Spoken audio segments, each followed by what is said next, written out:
Saya, Titin Samira Hayu, peserta PPG dalam jabatan Angkatan 3 tahun 2023 di LPTK Universitas Islam Riau dengan nomor induk mahasiswa 236140900.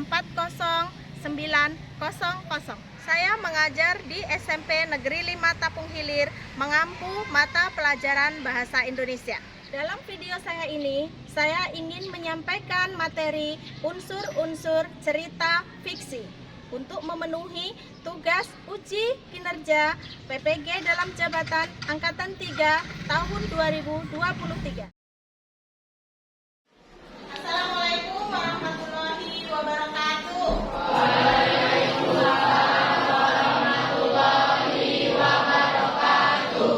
Selamat pagi anak-anak. Bagaimana kabar kalian hari ini? Sehat? Alhamdulillah, puji syukur kehadiran Tuhan Yang Maha Esa, kita masih diberi nikmat sehat, bisa datang ke sekolah, mengikuti kegiatan belajar mengajar. Agar kegiatan kita hari ini berjalan dengan lancar, marilah terlebih dahulu kita berdoa. Silakan ketua kelas untuk memimpin doa. Dari mulai selesai. Terima kasih ucapkan kepada ketua kelas yang telah memimpin doa. Mudah-mudahan diawali dengan doa, kegiatan kita hari ini berjalan dengan lancar. Amin. Baiklah, Ibu absen terlebih dahulu, Nak. Hari ini adakah teman kalian yang tidak masuk? Siapa, Nak? Agus. Agus keterangannya? Apa? Hari ini teman kalian Agus tidak berangkat ke sekolah, belum ada informasi apa keterangannya, tapi Ibu berharap anak-anak semuanya selalu bersemangat, ya, jaga kesehatan agar kita dapat selalu berangkat ke sekolah. Dengan bersekolah, kita akan memiliki pemikiran yang kreatif dan bernalar kritis, ya. Kemudian satu lagi, kita jangan lupa bersyukur karena kita sudah diberi nikmat sehat sehingga kita masih dapat berkumpul dengan kawan-kawan kita di sekolah, belajar dengan Bapak Ibu guru, ya, dan bermain bersama teman-teman. Silakan dikeluarkan buku dan alat tulisnya. SKS, buku paket, silakan disiapkan.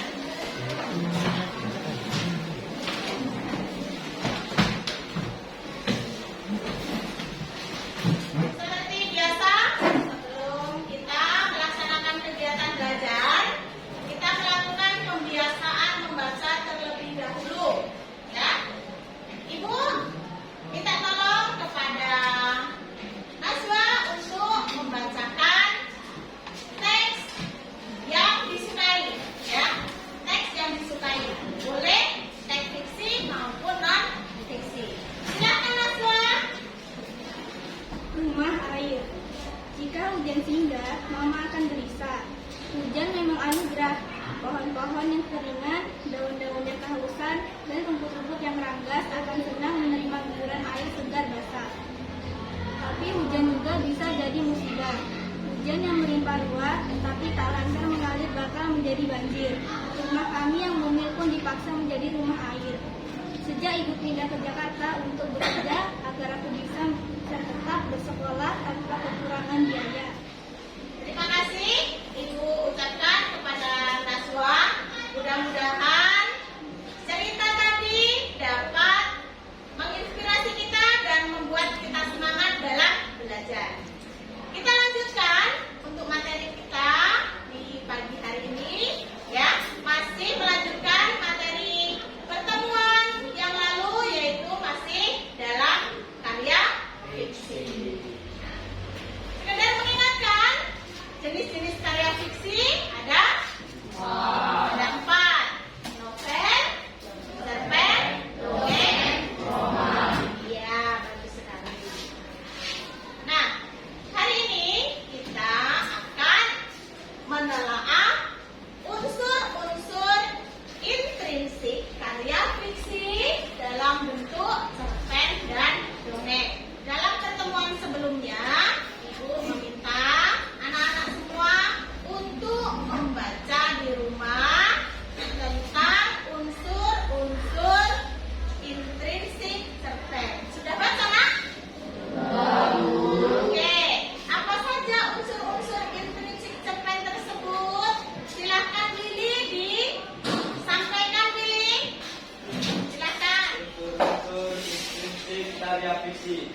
1. Tema 2. Latar 3. Sudut pandang 4. Alur 5. Tokoh dan tokohan 6. Gaya bahasa 7. Amanat. Terima kasih. Beri tepuk tangan anak-anak. Sangat senang sekali ternyata anak-anak semua sangat cerdas, ya, semangat belajar baik di rumah maupun di sekolah. Nah, sesuai dengan materi kita hari ini adalah menelaah unsur-unsur intrinsik karya fiksi. Nah, tujuan pembelajaran kita di hari ini, peserta didik mampu menganalisis unsur intrinsik pada cerpen dan dongeng. Ya, jadi nanti Ibu harap anak-anak semuanya dapat menganalisis unsur-unsur intrinsik cerpen dan dongeng. Kalian nanti boleh memilih mau menganalisis cerpen maupun menganalisis dongeng. Sebelum Ibu lanjutkan, Ibu mau bertanya sekali lagi, ya. Ibu tanya kepada Novita. Novita, tadi kan sama Willy sudah disampaikan unsur-unsur intrinsik karya fiksi. Nah, sekarang Ibu mau tanya nih, ada berapa jenis alur? Dibagi menjadi 3, ada alur maju, alur mundur, dan alur campuran. Iya, bagus sekali Novita, beri tepuk tangan. Alur itu dibagi menjadi 3, ada alur maju, alur mundur, dan campuran. Agar lebih memahami tentang unsur-unsur karya fiksi. Nah, di sini Ibu akan menampilkan video yang menjelaskan unsur-unsur karya fiksi. Silakan disimak ya Nak, agar lebih paham lagi ya.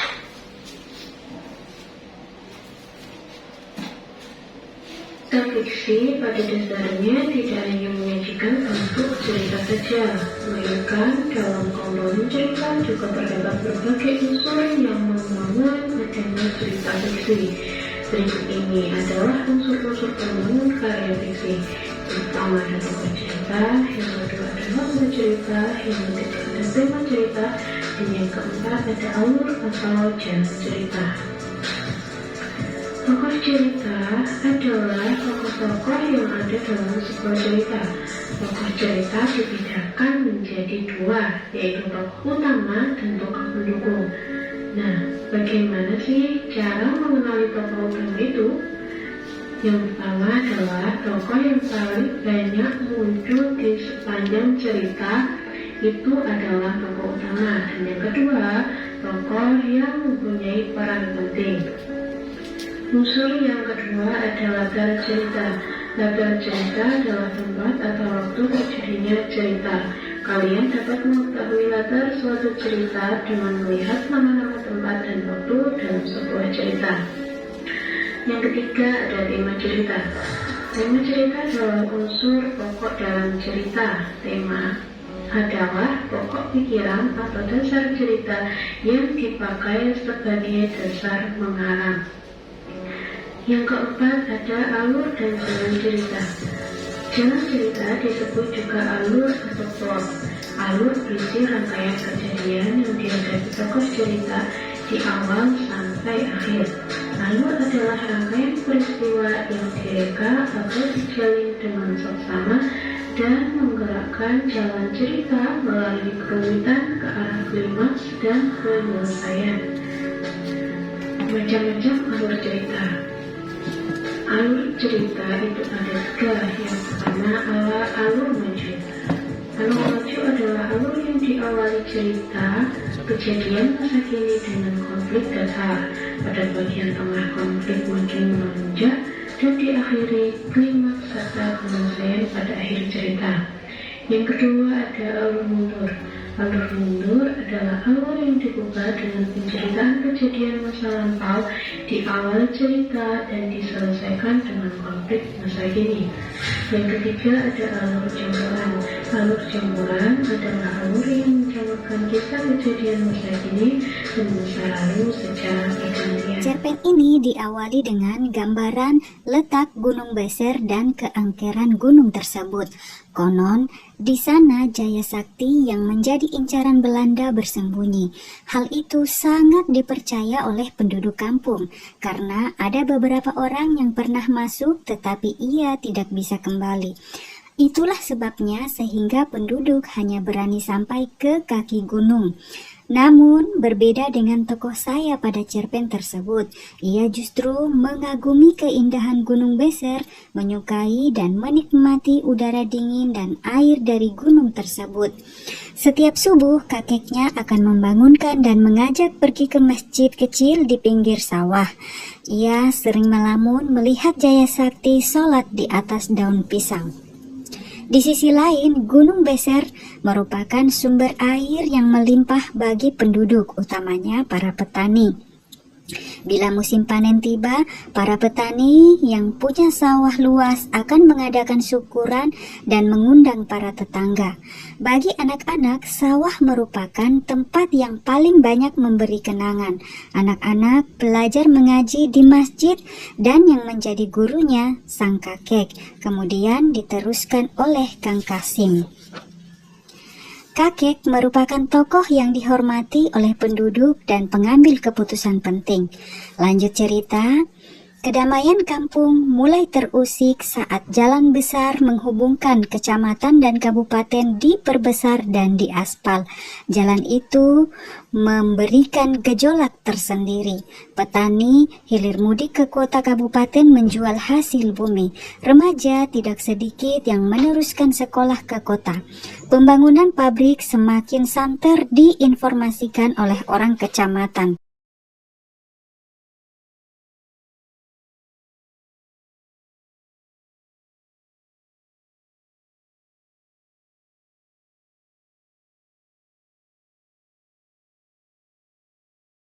Kemudian mulai ada perubahan kebiasaan, perubahan budaya pertanian dan panen tidak semeriah dulu lagi. Perselisihan penduduk mulai terasa ketika penggerak pembangunan dari kota merencanakan untuk membuka sebagian Gunung Beser untuk perluasan pertanian dan pabrik. Orang yang setuju dan orang yang tidak setuju mendatangi kakek untuk mendukung mereka. Besoknya kakek bercerita bahwa Mbah Jaya Sakti dan keangkeran Gunung Beser itu tidak ada. Kisah Mbak Jaya Sakti diperlukan untuk melindungi Gunung Beser. Kakek menyetujui karena mereka berjanji akan membuka sampai kaki gunung saja. Pada kenyataannya, pembangunan kaki gunung semakin meluas dan semakin banyak orang yang datang. Tidak lama kemudian, kakek meninggal. Penggerak pembangunan akhirnya mencuri perhatian penduduk. Gunung Beser bercahaya siang malam oleh semaraknya listrik. Adanya perkelahian petani gara-gara berebut air, lalu pertanian menjadi tidak subur dan manusia yang tidak lagi bersahabat. Kekeringan di musim kemarau dan banjir-banjir kecil di musim hujan tidak lagi asing. Di akhir cerita, tokoh saya hanya bisa mencatat peristiwa-peristiwa itu tanpa mengerti apa yang telah terjadi. Para siswa sekalian, cerpen tersebut dapat kamu baca pada buku paket Bahasa Indonesia kelas 9 yang diterbitkan oleh Kementerian Pendidikan dan Kebudayaan Republik Indonesia tahun 2018, halaman 53-60, atau pada buku Kupu-Kupu di Bantimurung, Antologi Cerpen Remaja 3, terbit tahun 2003, halaman 29 sampai dengan 36.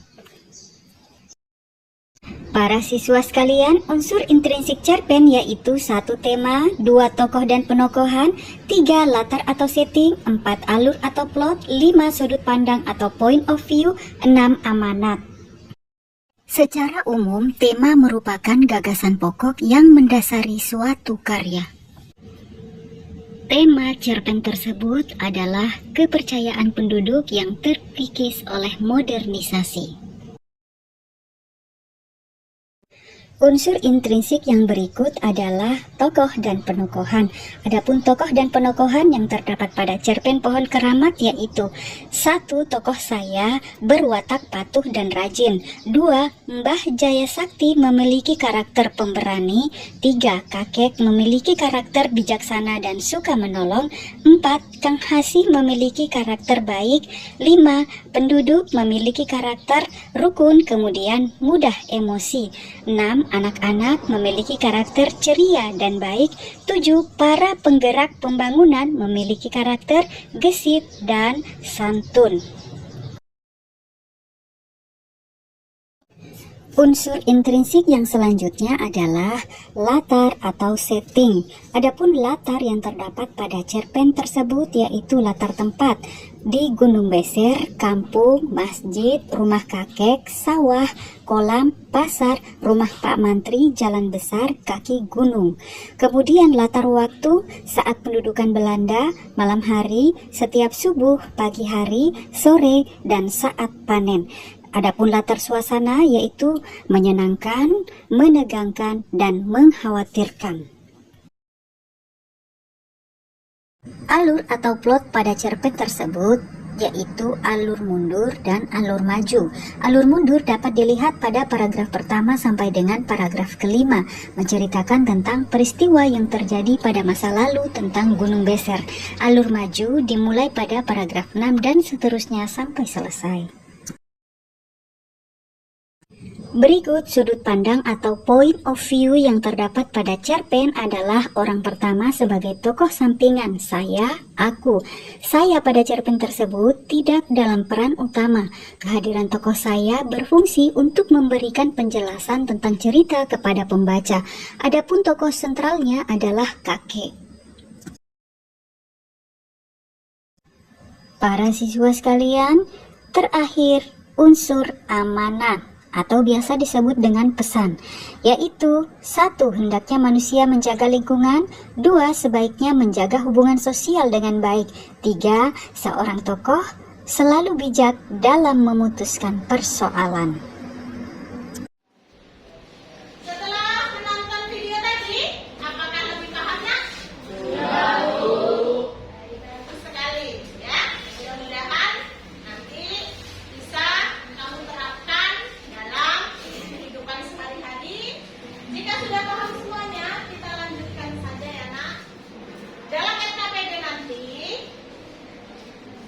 disajikan beberapa jenis teks. Nah, kamu kerjakan secara berkelompok.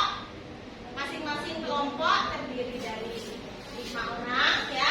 Kelompoknya menggunakan kelompok dalam pertemuan minggu lalu ya. Masih ingat ya kelompoknya ya? Oke, silakan duduk di dalam kelompoknya masing-masing.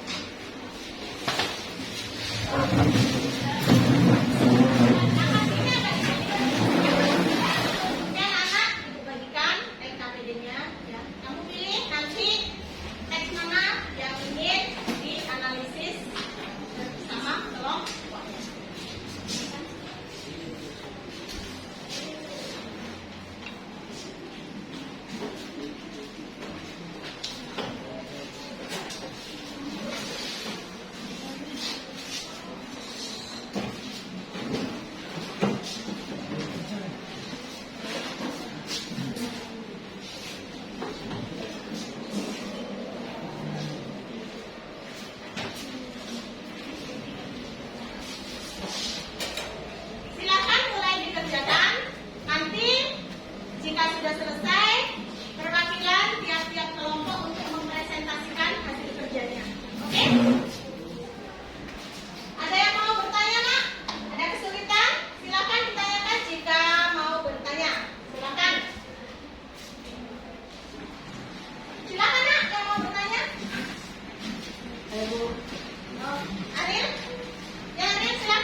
Dilanjut ya untuk kelompok selanjutnya, kelompok 2 Ilyas ya. Maju ya Ilyas ya. Silakan Ilyas.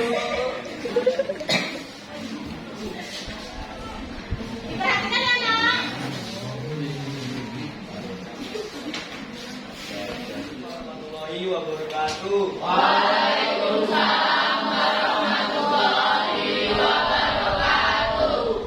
Saya bernama Yunus Fikar, perwakilan dari kelompok 2 akan mempresentasikan hasil diskusi kami menganalisis unsur intrinsik cerpen berjudul Hujan.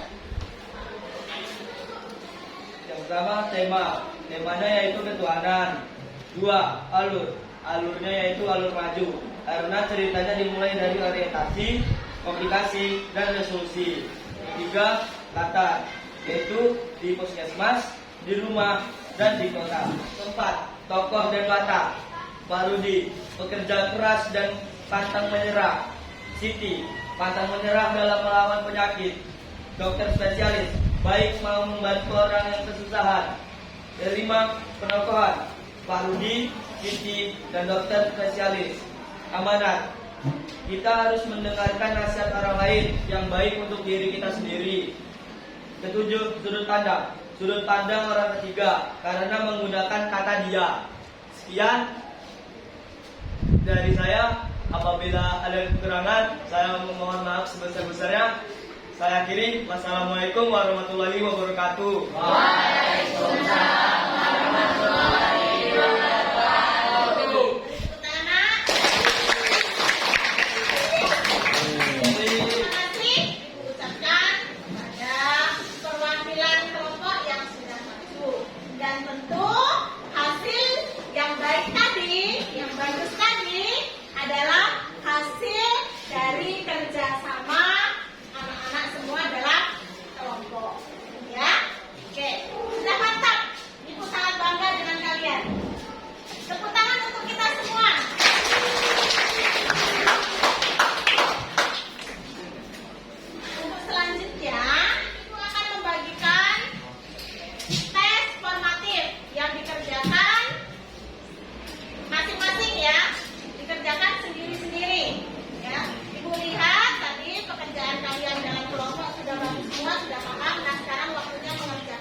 warahmatullahi wabarakatuh.